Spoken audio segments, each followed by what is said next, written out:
Mais quel sabordage! Salut les amis, j'espère que vous allez bien. Match nul du Real Madrid sur la pelouse du Betis Séville.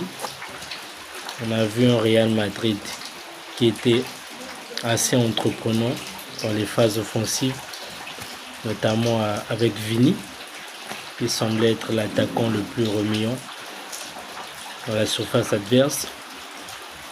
Mbappé, on l'a quasiment pas vu du match. D'ailleurs, il est sorti sur blessure. Bon rétablissement à lui, j'espère que c'est pas grave. On sent vraiment qu'on est à la fin de la saison. Les joueurs commencent à se blesser. On a vu cette semaine avec Lamine Yamal et Cancelo qui étaient sortis sur blessure.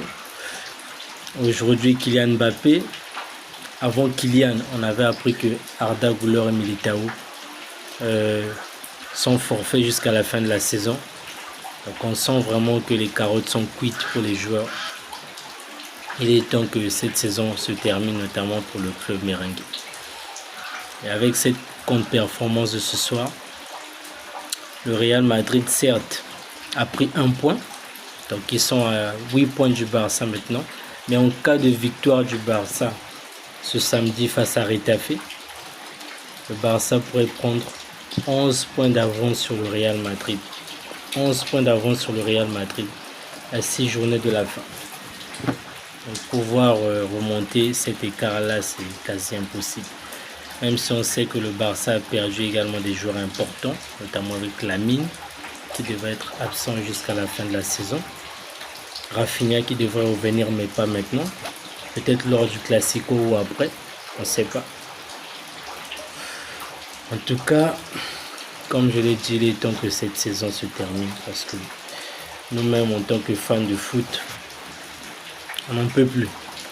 On ne prend plus tellement de plaisir avec des meilleurs joueurs qui se blessent.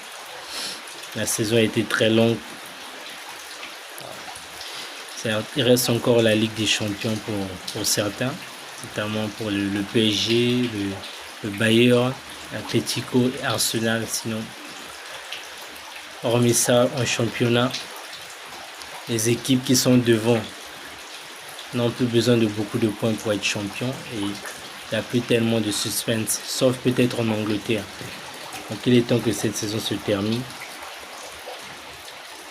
Comme ça, on éviterait également que les meilleurs joueurs de la planète puissent manquer la Coupe du Monde. En tout cas, j'espère que c'est pas grave pour Kylian Mbappé.